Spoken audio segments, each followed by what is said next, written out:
अस्सलाम वालेकुम दोस्तों, आप देख रहे हैं गो स्टोरीज विद शाहजैन खान। उम्मीद है कि आप सब दोस्त खैरियत से होंगे और हमारी न्यू स्टोरीज को एंजॉय कर रहे होंगे। अच्छा गाइस, आप लोगों से एक दफ़ा फिर रिक्वेस्ट है कि चैनल को सब्सक्राइब कर दें, ऑल नोटिफिकेशन पे जाके बेल आइकॉन का बटन दबा दें ताकि नोटिफिकेशंस आप लोगों को मिलते रहें। वीडियो को लाइक कर दिया करें और हमारा एक व्हाट्सएप ग्रुप है, आप उसको जाकर लाजमी ज्वाइन कर लें। आप लोगों का नंबर हिडन रहेगा।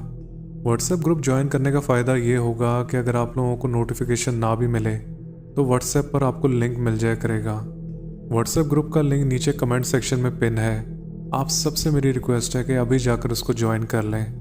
गाइस, यूएस आने के बाद मेरे तसव्वुर में भी नहीं था कि मैं दोबारा चैनल पर कहानियाँ डालूँगा या इस तरह एक नया चैनल बना लूँगा, लेकिन यकीन करें, आप लोग जिस तरह दुआ करते हैं, मुझे यही लग रहा है कि उनमें से किसी की दुआ कबूल हो गई है। तो अल्लाह ने मेरे दिमाग में ये डाला और मैंने ये सिलसिला दोबारा शुरू किया। डेली स्टोरीज डालना कोई आसान काम नहीं है, तो इस सारी मेहनत का मकसद है आपकी दुआएं। बस आप लोग मुझे अपनी दुआओं में बहुत याद किया करें और हमारी फैमिली के लिए भी बहुत दुआएं किया करें। अल्लाह ताला हम सबको इस दुनिया में और आखिरत दोनों में बहुत सारी कामयाबियाँ अता फरमाए। तो चलें आज के वाक़े की तरफ चलते हैं जो हमें सिदरा ने टोरंटो से भेजा है। तो चलिए उन्हीं की ज़बानी सुनते हैं। अस्सलाम वालेकुम शाहजैन भाई, कैसे हैं आप? उम्मीद है कि आप भी खैरियत से होंगे। आज जो मैं आपको अपना ये वाक़या सुनाने जा रही हूँ, ये मेरे साथ इंडिया में पेश आया था। हम लोग मुंबई के रहने वाले हैं और शुरू से वहीं रह रहे थे। ये कनाडा तो मैं शादी के बाद आई हूँ, तकरीबन 2015 में। ये वाक़या जो हमारे साथ पेश आया था वो था काले जादू का। हम लोग जानते तो थे कि काला जादू एग्जिस्ट करता है, हम लोगों ने अपने सामने लोगों को इसके ज़रिए बर्बाद होते देखा है, लेकिन ये कभी नहीं सोचा था कि ज़िंदगी में कभी कोई ऐसा मोड़ भी आएगा जहां हमें इसको खुद एक्सपीरियंस करना पड़ेगा और हमारे अपने अंदर इतनी तबाही आ जाएगी। हम लोग जॉइंट फैमिली में रहते थे, हमारी फूफियाँ, खाला, तमाम रिश्तेदार, काफ़ी सारे तो एक ही गली में रहते थे या फिर एक गली छोड़ के। तो हर वक्त ही किसी न किसी का आना जाना लगा रहता था। और जैसा कि जॉइंट फैमिलीज़ में होता है कि मोहब्बत करने वाले लोग भी होते हैं और जलने वाले ज़्यादा होते हैं। हमारा घराना चूँकि शुरू से खाता पीता था, अब्बू बहुत अच्छे सरकारी ऑफिसर थे, बस इसी वजह से काफ़ी लोग अब्बू से जलने लगे थे। एक दिन अब्बू ऑफिस से आए तो बहुत खुश नज़र आ रहे थे। उनके हाथ में मिठाई का बहुत बड़ा टोकरा था। उन्होंने आते ही मेरे छोटे भाई को कहा कि ये मिठाई पूरे रिश्तेदारों में बांट कर आओ। अम्मी ने जब अब्बू से इतना खुश होने के बारे में पूछा तो अब्बू ने बताया कि उनकी प्रमोशन हो गई है और उन्हें एक बहुत बड़ी पोस्ट पर फाइज कर दिया गया है। हमारा पूरा घर खुश हो गया, मुबारकबादें आने लगीं, तमाम रिश्तेदार आने लगे। लेकिन शक्लों से ये अंदाज़ा हो रहा था कितने जेन्युइन खुश हैं और कितने हैं जिनके सीने पर सांप लौट रहे हैं। अब्बू की प्रमोशन के बाद हम लोग समझ रहे थे कि हमारे हालात अब और ज़्यादा बेहतर हो जाएंगे, लेकिन हमें अंदाज़ा नहीं था कि जिसको हम खुशी की खबर समझ रहे थे उसके पीछे क्या दुख पोशीदा था। तकरीबन 3 दिन बाद हमारे घर के अंदर एक नींबू पड़ा हुआ मिला जिसके अंदर 10 से 15 कीलें गड़ी हुई थीं। मुझे तो कोई ऐसी चीज़ों का अंदाज़ा था नहीं, इसी वजह से वो नींबू उठा के अम्मी के पास ले गई और अम्मी से पूछने लगी कि अम्मी, ये नींबू में कीलें किसने गाड़ दी हैं? अम्मी ने जैसे ही नींबू मेरे हाथ में देखा वो एकदम से खौफजदा हो गई। उन्होंने मुझसे कहा कि जल्दी से इसे बाहर फेंको और अपने हाथ जाकर धो। मुझे समझ नहीं आ रही थी कि अम्मी इतना ज़्यादा ओवर रिएक्ट क्यों कर रही हैं। आखिर ऐसा क्या हो गया था जो इतनी परेशान हो गई थी। अम्मी ने जब देखा कि मैं आगे से हिल ही नहीं रही और नींबू उठाए उनके सामने ही खड़ी हूँ, तो वो जल्दी से उठी, मेरे हाथ से वो नींबू लिया और बाहर ले जाकर जितना दूर अम्मी फेंक सकती थी अम्मी ने फेंका। फिर अम्मी ने अंदर आके अपने भी हाथ धोए, मेरे भी हाथ धुलवाए, मुझसे वुज़ू करवाया। हम लोगों ने साथ बैठकर दुरूशी पढ़ा, आयतें पढ़ी। मैं अम्मी से बार बार पूछ रही थी कि आपको हुआ क्या है। फिर अम्मी ने बताया कि बेटा, ये चीज़ें ये जादू में की जाती हैं। अब जैसा कि जादू के बारे में मैं पहले भी बता चुकी हूँ, मैंने सुना था लोग जिक्र करते थे कि जादू से ये हो गया वो हो गया, लेकिन इस तरह की चीज़ों का आना ये मैंने पहली दफ़ा देखा भी था और इससे पहले कभी नहीं सुना था किस तरह की चीज़ों के ज़रिए जादू किया जाता है। या शायद मेरी उस वक्त इतनी उम्र नहीं थी कि मुझे ये चीज़ें समझ आती। यहाँ बताती चलूँ कि मेरी उम्र उस वक्त 15 साल थी। खैर, अम्मी तो बहुत ज़्यादा परेशान रहीं। वो अब्बू के आने का इंतज़ार कर रही थी और दरवाजे के पास ही टहल रही थी। जैसे ही अब्बू आए, अम्मी ने उनको ये इत्तला दी अब्बू ने भी अम्मी से कहा कि परेशान होने का कोई फ़ायदा नहीं है, तुम बस अल्लाह से दुआ करो, अल्लाह ही हमारी हिफाजत करने वाला है, भला ये चीज़ें हमारा क्या बिगाड़ सकती हैं। फिर तो ये सिलसिला रोज़ाना शुरू हो गया। किसी दिन लीमू आता था तो किसी दिन अंडे, और सबके अंदर सुइयाँ गड़ी होती थीं, कभी कीलें निकलती कभी सुइयाँ। मुझे याद है मैं और अम्मी रोज़ाना उन चीज़ों को दूर फेंक कर आते थे। समझ नहीं आ रहा था, तमाम ख़ानदान को जमा कर लिया था, हर बंदा परेशानी और अफसोस का इजहार तो कर रहा था, लेकिन ये जादू हमारी फैमिली पे कौन करवा रहा था उसकी निशानदही नहीं हो पा रही थी। फिर हमारे घर में एक पोटली मिली। मैं और अम्मी वो पोटली लेकर इमाम मस्जिद के पास चले गए। उन्होंने कुछ पढ़ा के उस पोटली को जब खोला तो उसके अंदर एक कागज़ निकला जिस पे अब्बू का नाम लिखा हुआ था, और नीचे लाल रंग से लिखा हुआ था कि ये मर जाएगा। पहली लाइन में ये था, दूसरी लाइन में दोबारा लिखा हुआ था ये बहुत जल्द मर जाएगा। ये तहरीर पढ़ के ही हम लोगों की हालत ख़राब हो चुकी थी। समझ नहीं आ रहा था कि ये क्या है।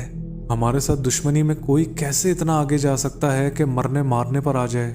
ये पोटली मिलने के बाद से अब्बू की तबीयत थोड़ी नासाज रहने लगी। उन्होंने ऑफिस से भी जल्दी आना शुरू कर दिया था। तबीयत में बहुत बोझलपन रहने लगा था।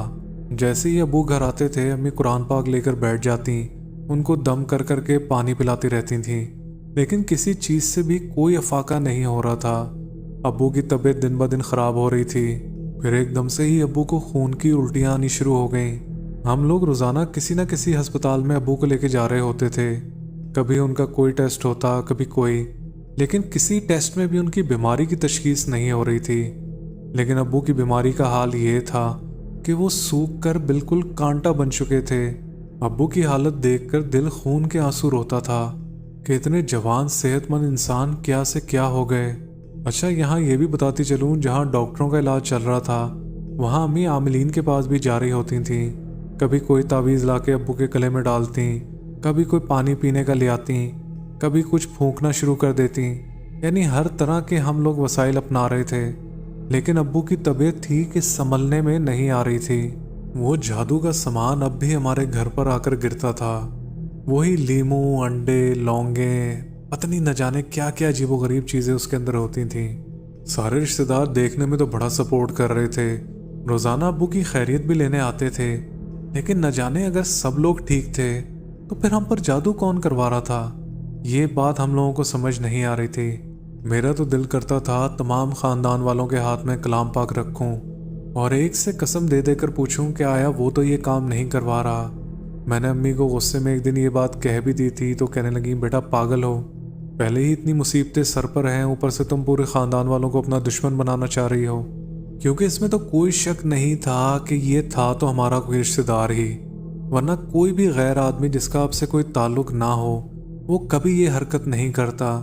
या तो हमारा रिश्तेदार हो सकता था, या फिर जहां अब्बू जॉब करते थे वहां कोई ऐसा हासिद था जो इस प्रमोशन की उम्मीद में था, और चूंकि ये सीट अब्बू को मिल गई थी तो इस हसद में उसने ये हरकत शुरू कर दी। हमारा अल्लाह ही बेहतर जानता है कि वो कौन था, लेकिन जो भी था, लेकिन हमारी फैमिली बहुत ज़्यादा सफ़र कर रही थी।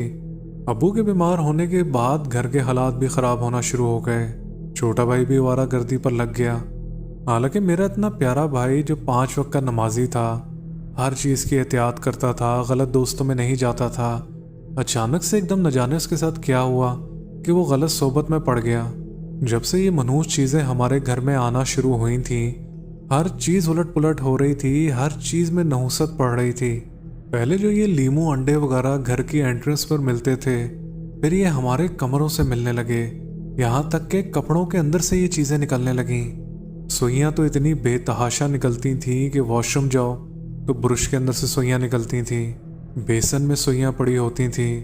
हमें समझ नहीं आ रहा था कि आया करें तो क्या करें। आमिलीन को भी दिखा चुके थे, डॉक्टर्स को भी दिखा चुके थे, कोई भी हमारे मसले का हल कर ही नहीं पा रहा था। अब्बू की तो हालत ये हो चुकी थी कि डॉक्टर्स ने उन्हें जवाब दे दिया था।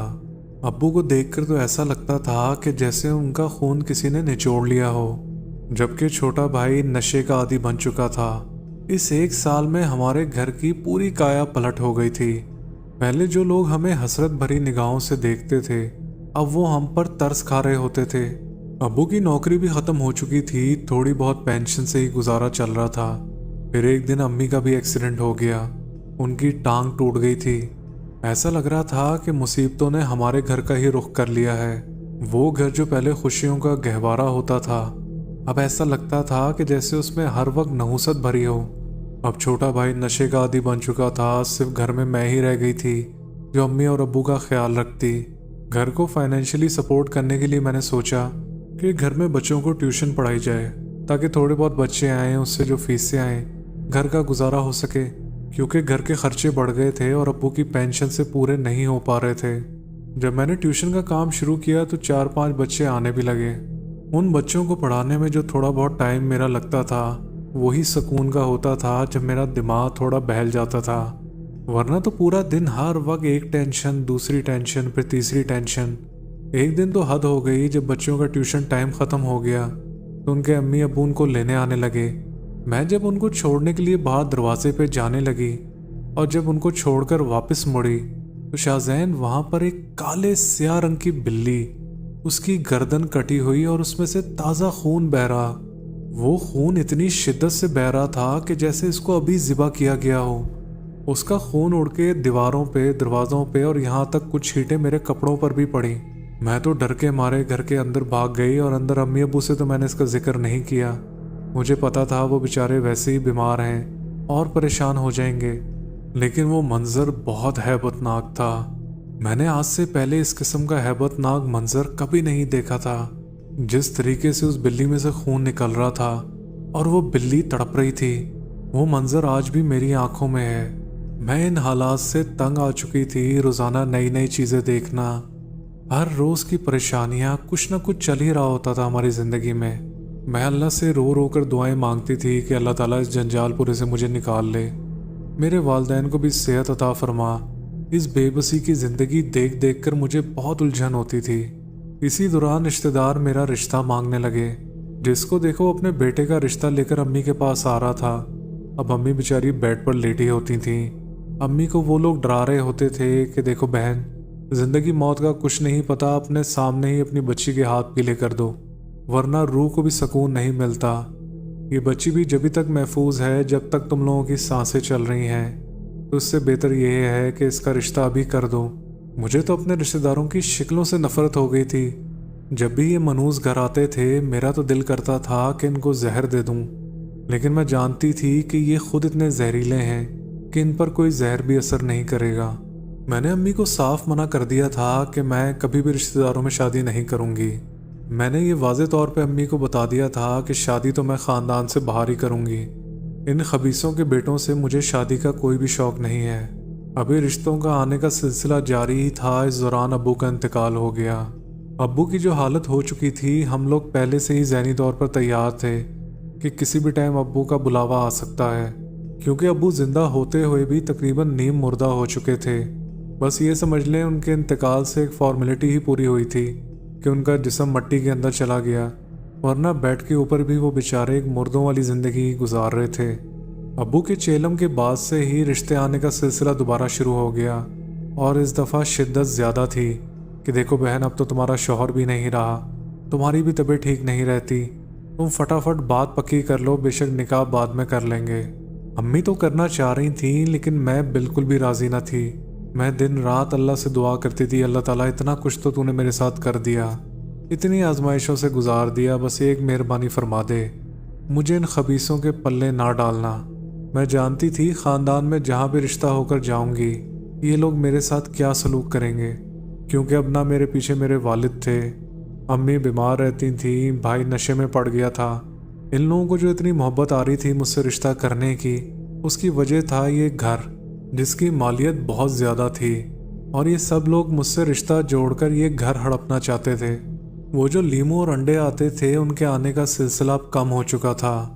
पहले जो हर जगह से ऐसी चीज़ें निकलने लगी थीं, अब लाजमी बात है ये कोई इंसान तो रख के जाता नहीं था, बल्कि जो भी जादूगर था वो जिन्नात के ज़रिए इन चीज़ों को रखवाता था। हम लोगों ने भी अब इसको अपनी किस्मत समझ लिया था कि शायद हमारी तकदीर में यही मुसीबतें लिखी हैं, हम जो मर्जी कर लें इससे हम नहीं बच सकते। अभी ये अजाब ही ख़त्म नहीं हुआ था, एक नया अजाब का सिलसिला शुरू हुआ। हमारे वही मनहूस रिश्तेदार जो रिश्ते लेकर आते थे, जब वो मायूस हो गए कि हम लोग रिश्ता नहीं करेंगे, तो उन्होंने हमारे खिलाफ कोर्ट केस कर दिया कि हमारे अब्बू ने उनसे कर्जा लिया हुआ था। रोज़ जाली केस हमारे ऊपर बना दिया करते थे। और इसमें सबसे बड़ी बात यह थी कि उन्होंने मेरे नशेई भाई को भी अपने साथ मिला लिया था। वो भी घर आके बदतमीजियाँ करता, हमसे कहता घर बेच दो। अब यही तो एक सर छुपाने का ठिकाना हमारे सर पर था। भला ये भी बेच देते तो हमारा क्या बनता। ये एक रात की बात है कि मैं इशा की नमाज़ पढ़कर फारिग हुई। मुझे बाहर से कुछ खटपट की आवाज़ आई। मुझे लगा कि शायद भाई आया होगा। मैंने पीछे झांका तो पीछे काफ़ी अंधेरा था। मैंने आवाज़ लगाकर पूछा भी कौन है, लेकिन आगे से कोई भी जवाब ना आया। जबकि एक बदबू का झोंका मेरी नाक से आकर टकराया। बहुत ज़्यादा गंदी बदबू थी। मैं काफ़ी देर तक वहाँ खड़ी इंतज़ार करती रही कि जो भी होगा वो आएगा तो इसी तरफ। उसकी दूर से खटपट करने की आवाज़ तो आ रही थी, लेकिन वो इस साइड पर नहीं आ रहा था। अभी मैं दरवाज़ा बंद करके अंदर जाने ही लगी थी। शाहज़ैन, मैंने जिसको देखा उसको मैंने आज तक पहले कभी नहीं देखा था। वो बहुत ही अजीबो-गरीब किस्म का जानवर था।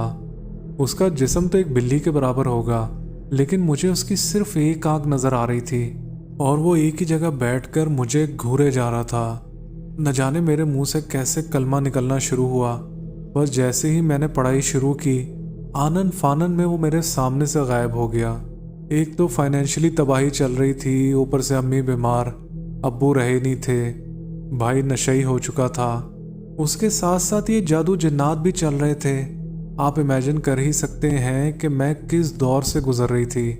दिन रात बस अल्लाह से एक दुआ मांगती रहती, अल्लाह कुछ बेहतरी फरमा दे, कोई ना कोई मेरे लिए ऐसा रास्ता बना दे जो मैं इन अजाबों से गुजर जाऊं।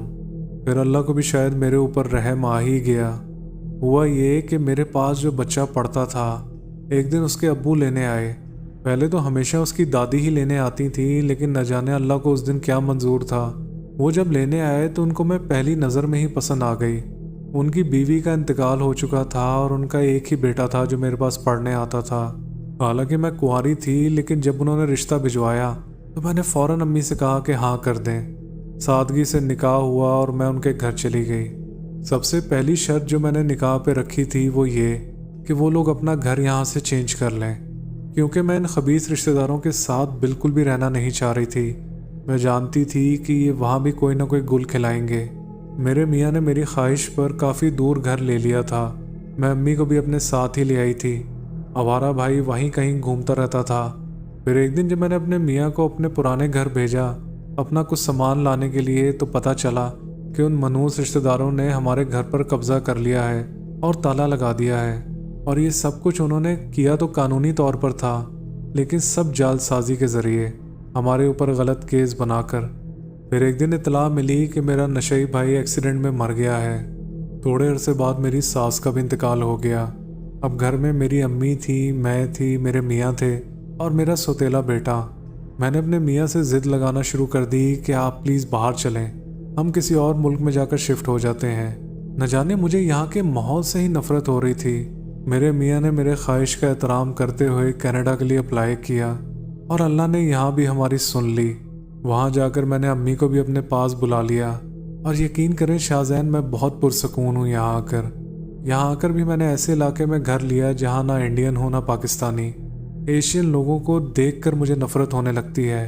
आई नो आप सब लोगों को मेरी बात बुरी लगेगी, लेकिन न जाने मेरे अंदर इतनी नेगेटिविटी आ गई है कि किसी भी एशियन को देखती हूँ तो मुझे अपने रिश्तेदार याद आ जाते हैं। मेरे रिश्तेदारों का भी बहुत बुरा अंजाम हुआ। उन्होंने हमारा घर तो खा लिया था, हम पर जादू भी करके हमें तबाह भी कर दिया था। लेकिन जो तबाहकारियाँ उसके बाद उनके ऊपर आईं वो मैं यहाँ बयान भी नहीं कर सकती, क्योंकि अगर उनकी तबाहकारियाँ बयान करने बैठ जाऊँ तो 20-30 मिनट का एक वाक़या और बन जाएगा। मैं सबसे अपील करती हूँ जो भी कहानी सुन रहा है, पर आए मेहरबानी इन चीज़ों से दूर रहें। ये वक्ती तौर पे तो हमारी अना को तस्कीन दे देती है, किसी की तबाही, किसी का नुकसान, लेकिन इसका अंजाम ना सिर्फ दुनिया में बहुत खौफनाक है, बल्कि इससे ज़्यादा खौफनाक आखिरत में है। जो भी ये काम करने की सोचता है वो सिर्फ 1 मिनट के लिए अपनी उंगली आग में रख के देख ले। अगर तो वो बर्दाश्त कर सकता है तो ये काम करे, वरना आखिरत में तो पूरी ज़िंदगी आपने इससे भयानक आग में जलना है। मेरी अल्लाह ताला से दुआ है कि अल्लाह तमाम इन खबीस चीज़ें, जिन्नात, जादू से हमें महफूज रखे।